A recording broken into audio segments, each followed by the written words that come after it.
पहला सैमुएल पुराने अहदनामा में से उसका 12 बाब और उसकी 13 आयत से लेकर 23 आयत तक है ये हवाला। लेकिन हम इसको 13 आयत से लेकर हम 18 आयत तक पढ़ेंगे। दूसरा सैमुएल उसका 12 बाब उसकी 13 आयत से आप पढ़ेंगे। खुदावंद यीशु मसीह के अजीम जलाली और खूबसूरत नाम में आप सबको सलाम। आज हम खुदावंद के पाक कलाम में से एक बार फिर रोजे के ताल्लुक से सीखेंगे, क्योंकि जब हम खुदा के पाक कलाम को पढ़ते हैं तो खुदा के कलाम में मुख्तलिफ औकात में रोजा रखा गया। कलाम में लिखा है कि सुबह से लेकर शाम तक, और फिर हमने पिछले इतवार भी हमने सीखा कि सुबह से लेकर शाम तक और शाम से लेकर अगली शाम तक, और फिर आस्तर मलका ने 3 दिन का रोजा रखा। और इसी तरह से आज हम खुदा के बंदा दाऊद की कहानी को सीखेंगे, उसकी जिंदगी पर गौर करेंगे कि उसने 7 दिन का रोजा रखा। कलाम के मुताबिक दाऊद ने रोजा रखा 7 दिन का। लेकिन क्यों? रोजा रखने की वजह क्या थी कि वो 7 दिन भूखा रहे, 7 दिन प्यासा रहे, 7 दिन तक कोई भी चीज ना खाए ना पिए। क्या वजह थी कि दाऊद जो है 7 दिन तक अपनी जान को दुख देता है? हाँ, हम जब कलाम पाक में पढ़ते हैं तो जब हमने ये हवाला पढ़ा तो इससे पीछे और भी हमें कलाम की मुकद्दस आयता को पढ़ने की जरूरत है, ताकि हम बड़ी अच्छी तरह से सीख सकें कि दाऊद ने अपनी जान को क्यों दुख दिया, क्या वजह थी। और वजह जब हम पढ़ते हैं तो हमारे सामने आती है कि कलाम में लिखा है कि दाऊद का एक बेटा पैदा हुआ जो बीमार हो गया। अब बेटा जो बीमार हुआ है वो क्यों हुआ है, उसकी वजह क्या है? जब हम कलाम में और भी ज्यादा पीछे चंद आयत का मुताला करते हैं तो कलाम में लिखा है कि खुदा का बंदा दाऊद जो है वो क्या करता है? हत्ती ओरिया को तलवार से कत्ल कराता है और उसकी बीवी को अपनी बीवी बना लेता है। और जब उसे अपनी बीवी बना लेता है तो उनके इकट्ठे होने से जो लड़का पैदा होता है वो बीमार पड़ जाता है, उनकी जिंदगी में गुनाह आ जाता है, दाऊद की जिंदगी में बदी आ जाती है, उसकी जिंदगी में गलत काम आ जाता है, जिसकी वजह से खुदा उससे नाराज हो जाता है, खुदा का गुस्सा उस पर भड़कता है। खुदा अपने बंदा नातन नबी को उसके पास भेजता है कि तू जाकर दाऊद को बता कि उसने क्या किया है, गुनाह किया है, एक बड़ा गुनाह किया है। मैंने दाऊद को सरफराज किया था, मैंने दाऊद को बरकत दी थी, मैंने दाऊद को उसके बाप का तख्त दिया, मैंने दाऊद को शाऊल की जगह पर बादशाह मुंतखब किया। और दाऊद जो है उसने एक ऐसी बड़ी गलती की है जिससे मेरा दिल खुश नहीं हुआ, उसने गुनाह किया है। कलाम में जब हम पढ़ते हैं तो कलाम में हमें इस बात का अंदाजा लगाना मिलता है, किताब में हमें लिखा हुआ मिलता है, किताब मुकद्दस में आयत मुबारका में यह दर्ज है कि दाऊद ने गुनाह किया। और कलाम में जब हमने अभी पढ़ा है तो लिखा है कि मेरे दुश्मनों को तूने क्या किया है? कुफ्र बकने के लिए तैयार कर दिया है। कैसी वजह, क्या वजह है कि दुश्मन जो है, लोग जो है वो खुदा के बारे में भी बातें करें? वजह थी, वजह है, और वो वजह ये थी कि खुदा ने दाऊद के बारे में ये अल्फाज कहे थे कि मुझे मेरे दिल के पसंद का बंदा मिल गया है। अब जो दिल को चीज पसंद होती है, खा हम 1 महीने के बाद, 2 महीने के बाद, 6 महीने के बाद या साल के बाद उसे हासिल करते हैं, तो हमारे दिल खुशी से भर जाते हैं और फिर हम उस चीज की बड़ी हिफाजत करते हैं, उसको बड़ी हिफाजत के साथ रखते हैं, उसकी बड़ी रहनुमाई करते हैं और फिर संभालते हैं, उसे देखते हैं, उसे साफ सुथरा रखने की कोशिश करते हैं। खुदा ने दाऊद के बारे में यही कहा था कि ये मेरे दिल के पसंद का बंदा मुझे मिल गया है। मिला तो उसने क्या किया? गलती की, खता की, गुनाह किया, हत्ती ओरिया की बीवी को अपनी बीवी बना लिया, जिसकी वजह से मुखालिफ जो है वो बातें करते हैं कि खुदा तो कहता था कि ये तो मेरे दिल के पसंद का बंदा है, अब इसने ये जो गुनाह किया है, कितना बड़ा गुनाह किया है। लोगों ने खुदा के खिलाफ बोलना शुरू कर दिया। अब उसी बात को खुदा का बंदा नातन नबी दाऊद के पास लेकर आता है कि खुदा ने कहा है कि तूने क्या किया है? लोगों को कुफर बकने के लिए तैयार कर दिया है। तूने बड़ा गुनाह किया है, तूने गलत किया है। मैंने तुझे क्या किया था? तख्त दिया, तुझे बादशाह बनाया, तुझे सरफराज किया, तुझे मैंने हुक्मरान बनाया, सब चीजें तेरे इख्तियार में दे दी, और अगर तुझे और कुछ चाहिए था तो तू अच्छे तरीके से मेरे पास आता, मुझसे मांगता, मैं तुझे देता। कलाम में जब हम पढ़ते हैं तो कलाम में लिखा है, जब नातन नबी ने उसके पास आकर उसका गुनाह उस पर जाहिर किया, तो 13 आयत में लिखा है कि उसने क्या किया? अपने गुनाह का इकरार कर लिया, अपने गुनाह को मान लिया। और अभी हमने थोड़ी देर पहले हम 2 सना में 51 ज़बूर गाया है कि फजल नाल ऐ रब बख्श गुनाह सब मेरे, और फिर मेरा गुनाह मेरे हमेशा सामने रहता है। मैं अपने गुनाह की वजह से बेताब हूं, मैं अपने गुनाह की वजह से परेशान हूं, मैं अपने गुनाह की वजह से बड़े शिकंजा में हूं। दाऊद इस बात का जब इकरार कर लेता है तो कलाम में लिखा है कि खुदा क्या करता है? उसकी आवाज को सुनता है। और जब हम ज़बूर 51 की 11 और 12 आयत में पढ़ते हैं तो दाऊद क्या करता है? मिन्नत करता है, गुजारिश करता है और कहता है कि तू क्या कर, मुझे माफ कर और अपने रूह को मुझसे जुदा न करना। क्यों? इसकी वजह क्या थी? वो क्यों कहता है? वो क्यों कहता है कि रूह को जुदा ना करना? इसलिए कि उसने शाऊल के हालत को देखा था, शाऊल की हालत को देखा था कि जब खुदा का रूह के साथ था वो बढ़ोती में था, सरफराजी में था, लेकिन जब ही रूह पाक रूह शाऊल से जुदा हुआ तो वो एक बड़े शिकंजा में आ गया और बुरी रूह उस पर ठहरी।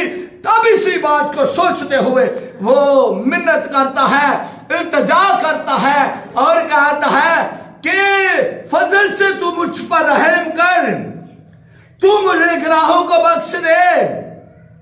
मैं अपने गुनाहों का इकरार करता हूं, मैं अपने गुनाह को मानता हूं कि मैंने गलत काम किया है, और अब मैं तेरी मिन्नत करता हूं कि अपने रूह को मुझसे जुदा ना करना, रूह तेरा जो है वो मेरे साथ रहे, मेरी रहनुमाई करे और मैं हमेशा तेरे हाथ के साए के नीचे सकूनत करूं, आराम करूं, पनाह लूं और तू ही मेरी रखवाली करता रहे।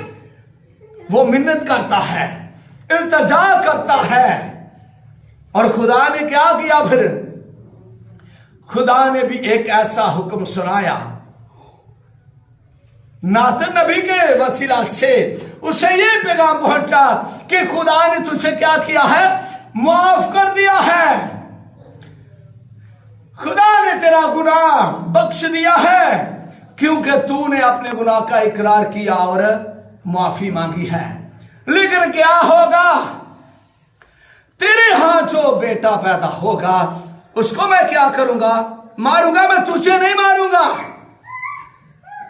तुझे मैं नहीं मारूंगा, बल्कि तेरे बेटे को मैं क्या करूंगा? मारूंगा।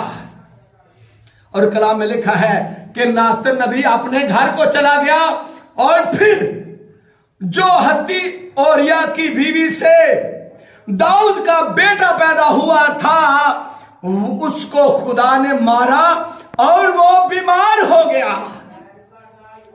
अब इस कदर बीमारी में मुब्तला है, इस कदर वो बीमार है कि खुदा का बंदा दाऊद जो है वो क्या करता है। आए, जब हम इस बात को सीखते हैं तो कलाम में उसके सामने एक मकसद है, उसके सामने एक बात है जिसकी सबब से वो क्या करता है? रोजा में ठहरता है, वो अपनी जान को दुख देता है। हाँ, खुदा ने क्या किया था? उसे बता दिया था कि मैं क्या करूंगा? उस लड़के को मारूंगा, उसे रोजा रखना नहीं चाहिए था। लेकिन वो क्या करता है? इंसान है और इंसानी रूप में रहकर वो क्या करता है? खुदा के हजूर में झुकता है। और कलाम में लिखा है कि उसने क्या किया? कलाम में जब हम पढ़ते हैं तो उसने क्या किया? अपने आप को क्या किया? खाकसार बना लिया, अपने आप को सरेंडर कर दिया, अपने आप को झुका दिया। किस लिए? कि उसका बेटा जो बीमार है वो क्या करे? शफा पाए। खुदा क्या करे? रहम करे और उसका बेटा जो है वो शफा पाए। लेकिन कलाम में क्या लिखा है कि उसने ना कुछ खाया ना कुछ पिया और जमीन पर पड़ा रहा। और उसके मुलाजिम जो थे जब उसे बुलाते थे कि ऐ आका, ऐ बादशाह, ऐ मालिक, तू क्या कर? खाना खा, तो वो उनसे भी नहीं बोलता था, इसलिए कि वो अपने बेटे की वजह से परेशान था। अपने बेटे की वजह से वो इस कदर परेशान था कि वो रोजे में ठहरा हुआ था। उसने अपनी जान को दुख दिया। और कलाम में लिखा है कि 7वें दिन वो बेटा मर गया, वो लड़का मर गया। अब जो मुलाजिम है वो आपस में क्या कर रहे हैं? बातें कर रहे हैं, आपस में एक दूसरे के साथ बातें कर रहे हैं कि बादशाह को कौन बताएगा?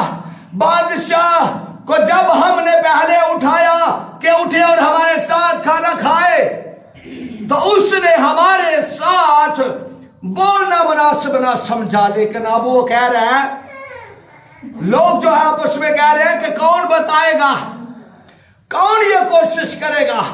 जब उसको बादशाह को, दाऊद को ये बात बताई जाएगी तो वो क्या करेगा? कुड़ेगा, गुस्सा करेगा। वजह क्या थी रोजा रखने की? कि खुदा ने क्या किया था? उसे पैगाम दिया था कि मैं तेरे बेटे को क्या करूंगा? मारूंगा। और वो बीमार पड़ा और वजह ये थी रोजा रखने की कि दाऊद चाहता है कि मेरा बेटा जिंदा रहे, बीमारी से शिफा पाए। अब वो मर गया है। लोग जो है उसे बताना मुनासिब नहीं समझ रहे कि आका जो है वो गुस्सा करेगा, कुड़ेगा।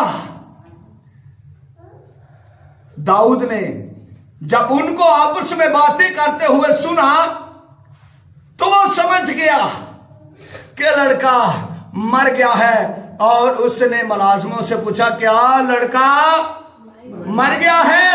मुलाजिमों ने कहा, हाँ ए आका ए मालिक, लड़का मर गया है। तब दाऊद ने क्या किया?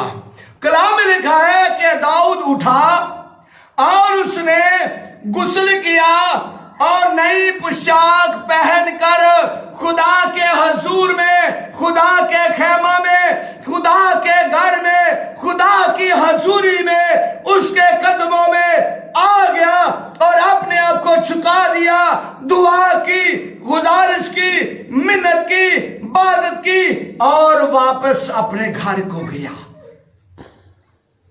जब घर को वापस गया तो कलाम में लिखा है कि फिर उसने क्या की? रोटी खाई, पानी पिया और जरूरत के मुताबिक उन चीजों को हासिल किया जो उसकी जरूरत की थी। अब मुलाजिम जो हैं उन्होंने क्या किया? उन्होंने पूछा कि ऐ मालिक, ऐ आका, जब तेरा बेटा जीता था तो तूने क्या किया? अपनी जान को दुख दिया। तूने क्या किया?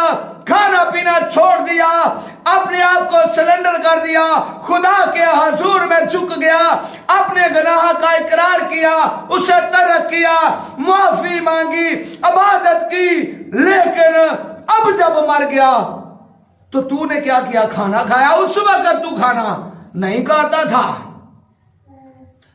तो खुदा का बंदा दाऊद जो है वो मुलाजिमों से कहता है, वो उन तमाम लोगों को समझाता और कहता है कि जब तक वो जीता था मैंने अपनी जान को दुख दिया।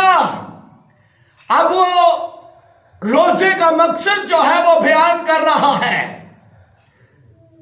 कि उसने किस लिए अपनी जान को दुख दिया।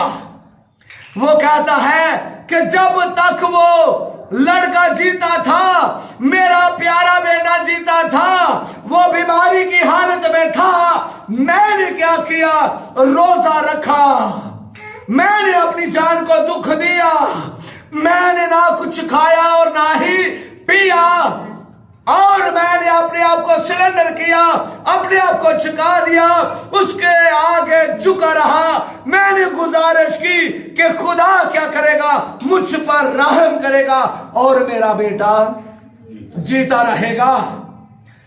लेकिन मैं यहां पर एक अच्छी और खूबसूरत बात आपके साथ मिलकर सीखना चाहता हूं कि खुदा के कलाम के मुताबिक जो कलाम में लिखा है वो पूरा होता है।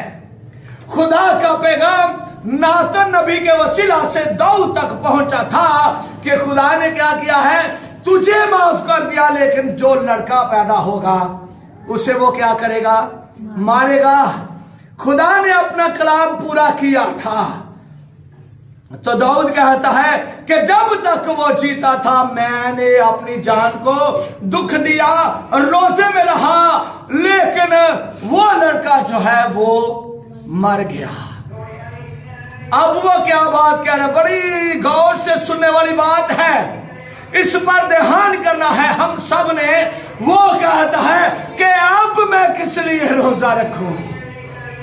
आए इस बात को गौर करें, इस बात को गौर से सीखें, इस पर ध्यान करें, इसकी रिसर्च करें, अपने अपने दिलों में सोचें कि वो कहता है कि अब मैं किस लिए रोजा रखूं।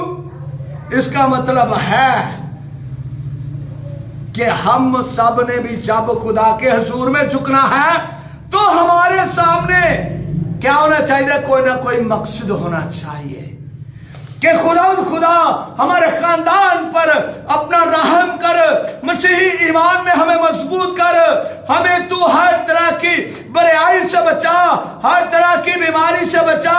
हमारे सामने कोई ना कोई मकसद होना चाहिए। दाऊद कहता है कि अब मैं किस लिए रोजा रखूं? वो कहता कि अब मैं किस लिए रोजा रखूं।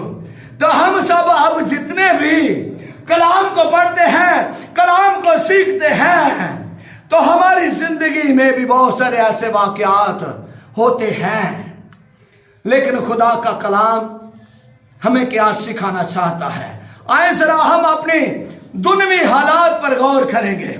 जब हम अपने किसी अजीज के लिए, अपने किसी भाई के लिए, अपने किसी बेटे के लिए, अपनी बहन के लिए, अपनी बुजुर्ग के लिए, अपने बुजुर्ग के लिए हम क्या करते हैं? दुआ करते रहते हैं।